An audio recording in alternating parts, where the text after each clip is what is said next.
Um, Greetings. I was asked to speak a little bit about the subject related to AI and the responsible use of artificial intelligence applications.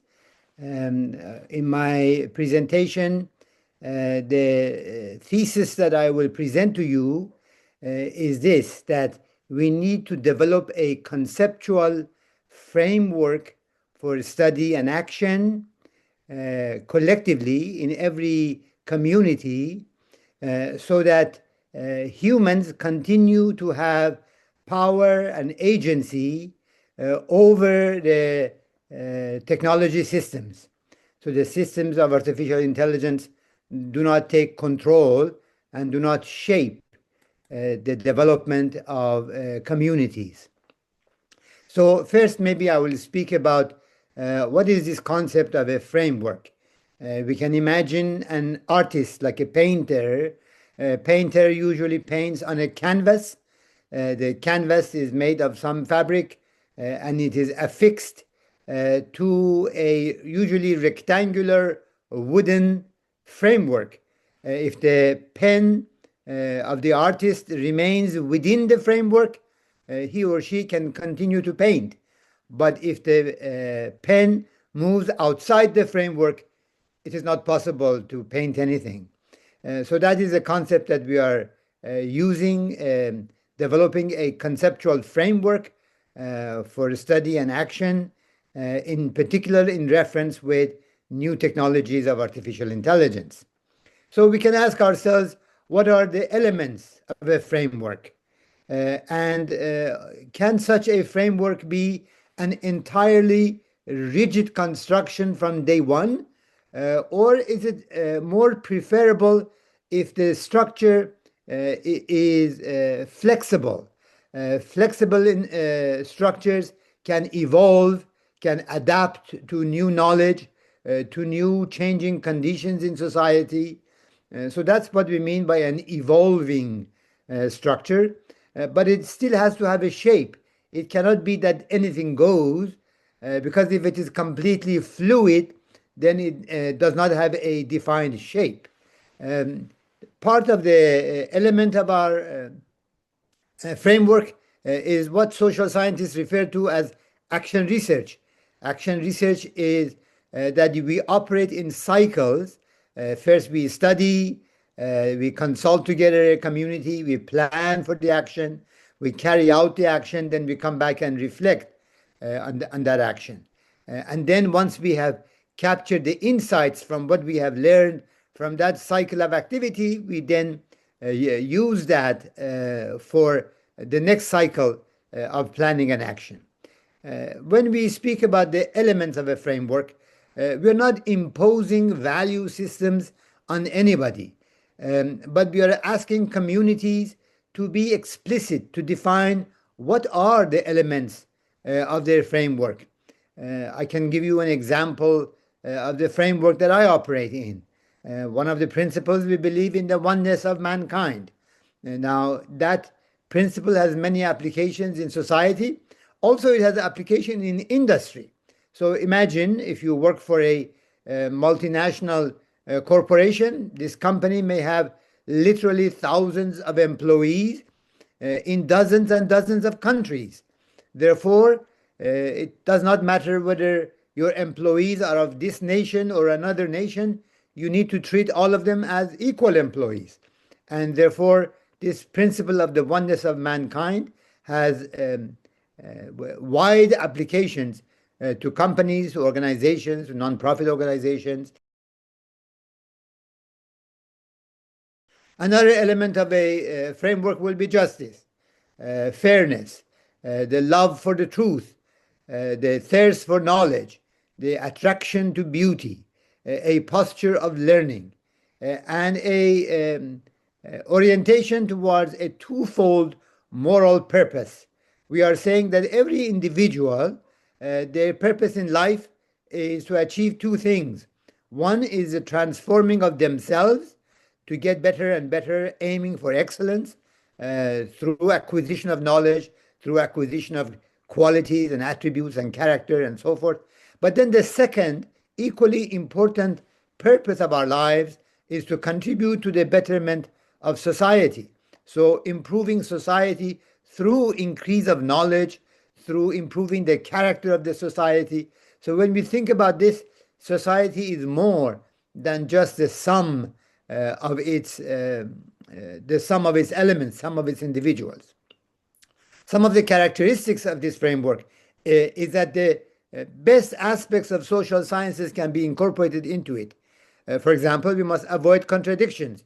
You cannot say that I believe in the sacred nature of a family, but then you profit by contributing to the dissolution of families. I'm not specifically talking about a divorce lawyer or so on, but those can be examples of contradictions. You have to think whether the profession that we have, does it agree with our basic principles, basic elements of our framework. And we want to avoid contradictions. You cannot have a framework where on the one hand you believe in one thing, on the other hand you believe in something contradictory to it. So we have to avoid contradiction, we have to avoid fragmentation. We believe in the harmony of science and spirituality or religion or human values, however you may include them. So this harmony of science and religion is also one of the characteristics of the framework. We want to include diversity, inclusion of all people. We want to be aware of safety, security, and privacy. These are all the characteristics that we want to include in the framework for which we want to develop a technology systems. We should be aware of these two things also. I will speak about those briefly.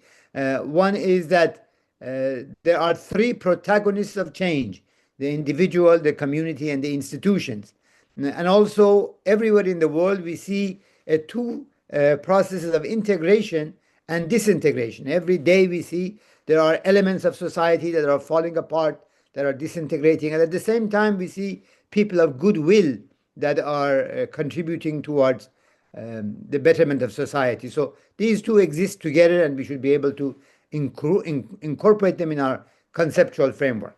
Another point is to say that you may be familiar with what is called the butterfly effect. If a little butterfly in the atmosphere in China flutters its wing, scientists tell me that that has effect on the environment everywhere in the world.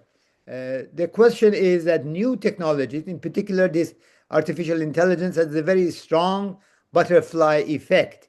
Let me quote for you from an author in a book called The Surrender of Culture to Technology. And that person writes that new technologies alter the structure of our interest, the things that we think about.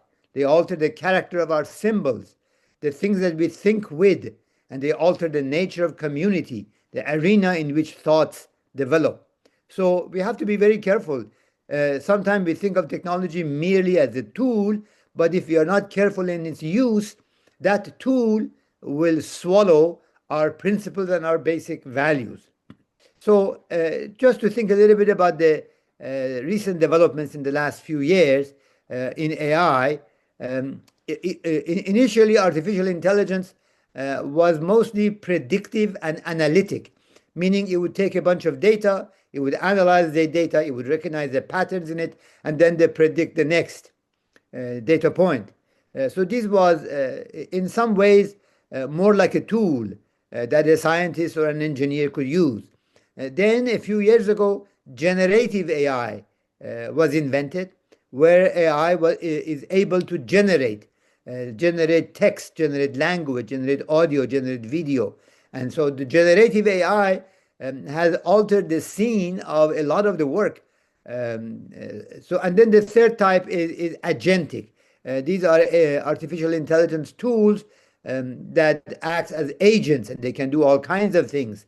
A typical example of an agentic AI would be a piece of software that acts as an agent.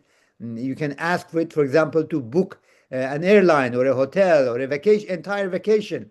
And if you give that agent access to your calendar, it will find appropriate time for you to take on vacation, for example. If you give it access to your bank account, it will go and buy the airline ticket and reserve the hotel and so forth.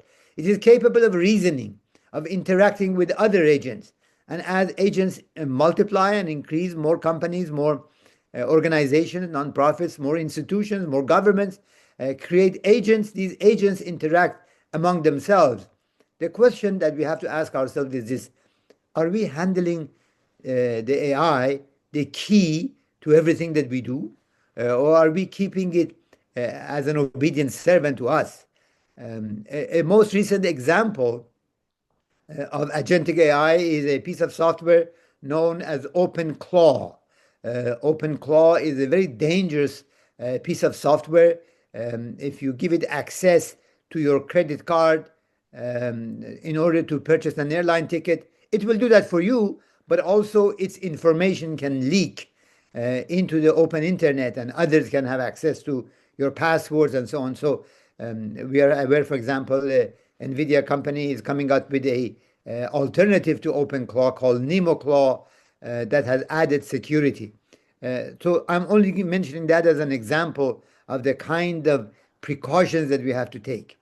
The fundamental thing is this, that we used to use audio or video or text as a signal. And those who have studied electrical engineering were using these signals in order to manipulate the signal and provide some input and output to a system. The problem is that once we can do that successfully with a large amount of language, these so-called LLMs, large language models, that are both analytic and generative, then it appears that AI is simulating cognitive functions and responsive behavior of humans. Remember, AI is only a piece of software. If you don't like it, it resides on your laptop. Close your laptop. It will not jump out of the laptop. It will do no harm to you. But you should be able to close your laptop.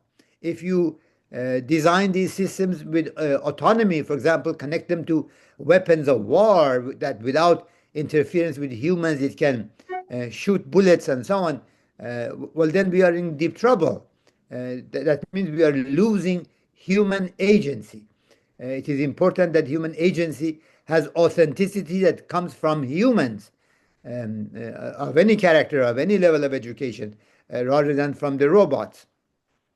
There is also this thing called digital twin, where inside the computer you can simulate the floor of a factory. Can be very, very helpful because you can digitally put instruments there and remove them and see what is their effect in your factory processes and so forth. So it is able to be very efficient. The problem is that you need discernment. We have to, all institutions, all individuals, we have to be able to discern what is the appropriate application of AI, ensuring that the AI functions as a tool, like a hammer. You can pick up a hammer, and then when you don't want it, you can put down the hammer. It doesn't do any agency on its own. But if AI is misused and not used properly, then it can determine the institutional process. It's important that we avoid that trap. Efficiency is important, but it's not the all-consuming thing. When you listen to the corporations, they are always talking about increased productivity and increased efficiency. The question is, how can we avoid shifting towards efficiency at the expense of building relationship, of building capacity, of facilitating a strategic vision for technological use? So the humans have to be very careful about this. We need to evaluate how AI impacts not just the performance of a certain task, but also how does it affect the community goals, the values, the bonds that exist among individuals, and so on and so forth. So these aspects of AI are very important. We can define a certain learning objectives for ourselves. We say, how does the use of AI affect human agency? How does AI affect the established procedures of quality and review? How does AI assist researching a topic, generating a content? How does it affect analyzing a content? Sometimes it can be helpful, sometimes it can be harmful.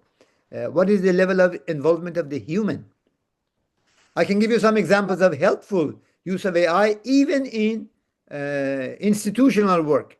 We can use AI to summarize and analyze documents, to retrieve and organize documents in some storage space.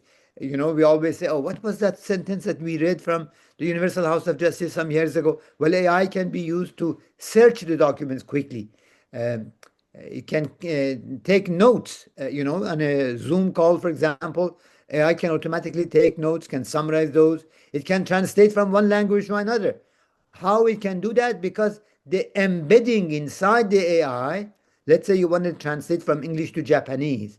From English, it goes into an embedded vector that represents the concepts, not the vocabulary, not the syntax, but the concepts underlying that language in English, and then it translates that into Spanish. A structured evaluation, judicious and balanced approach is necessary for this, so that the AI complement the material that humans produce. And also the value of trust, of inclusion. When we read an article, we don't know these days, or even listen to an audio or a video. People are asking, was this produced by AI? So there has to be regulation so that anything that is produced by AI is watermarked to say that exactly those, so that humans know whether they are talking to another human being or are they talking to an automated agent. It will definitely have impact on the future of work. Nearly all types of jobs, most importantly, software jobs, already are affected. Most software people now here in Silicon Valley do not write software. They manage to use AI tools to develop software. And then, of course, there are deep fakes. You can artificially generate audio and video. And it's fun to do that. People engage in that, doing it, but you have to be careful. It can be misused. Um, so there is this problem. Um Communities need to develop their own knowledge. And this knowledge is not only in advanced universities in Western societies, North America or Western Europe. We believe that every society, every community can put knowledge at the center of its social life. AI has many, many dangers because, for example, the models that we train, they use data, but data already is biased. The training data itself is biased um, towards race, towards gender. In criminal justice system, it does not show fairness because previously there were prejudices of race, and that data goes into the model, and so the model itself that comes out aggravates those prejudices. So even if you use it for inference, for applying the method, it could be a misguided helper. The problems are not the machines. The problems are quite often these models inside the algorithms inside the machines.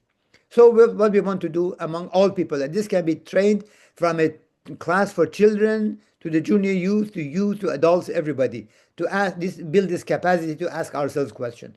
What shape does AI have? Do we shape the AI or AI shapes us? What sort of a person will AI make of our children? These children will grow in the age of AI. So, what will be the effect of it? What habits, attitudes, or qualities will it instill in people? Will it make us lazy to think, or will it sharpen our thinking? We have to be careful about that. How will it affect the way we relate to others? The question also is between ends and means. We know very well, many humans, for example, money is a means to achieving a goal. But for many people in their lives, ends and means switch their place. That's the wrong thing to do. So we have to be aware the AI will aggravate this. So people should be more thoughtful. Thank you.